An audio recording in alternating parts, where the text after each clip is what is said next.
Hello, what's up mga pamangkin? Kumusta kayong lahat? Isang mapagpalang araw sa ating lahat. Panibagong araw, panibagong pag-asa. Ilang araw na nga nakalipas buhat nung mag-ceasefire. So ngayon, balik normal na dito ang lahat. So balik ako sa aking routine. Maghahatid ako kay na misis papuntang trabaho niya. Mahigit isang buwan din kasi akong hindi nakakapaghatid dahil nga sa nangyayari dito sa Middle East. So ngayon lang ulit ang start ng pagpasok nila sa opisina. Medyo nakakapanibago pero nagpapasalamat kami dahil nga nagkaroon ng ceasefire. So nagkaroon kami ng pagkakataon para makalabas na walang agam-agam. Kumbaga hindi nag-aalala na may maaaring mangyari sa daan habang kami nagmamaneho. Dahil nga sa mga nakaraang buwan maraming hindi inaasahang pangyayari, maraming naapektuhan. At so nandito nga kami sa ibang bansa kaya sumusunod kami sa mga patakaran nila at mga inuutos nila para din naman yun sa aming kaligtasan. At nagpapasalamat nga kami dito sa bansang UAE dahil pinoprotektahan niya lahat ng tao rito. Pero sa kasamaang palad,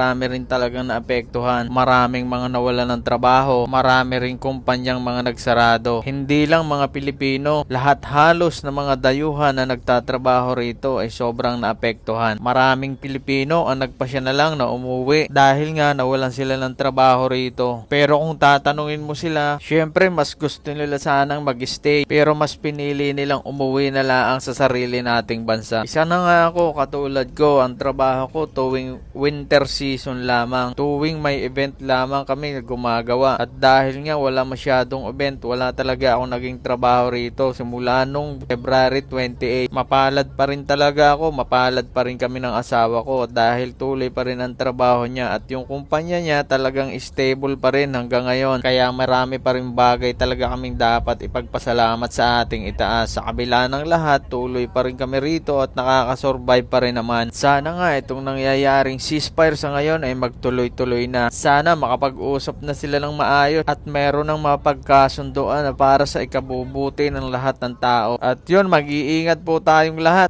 Hanggang sa susunod na video.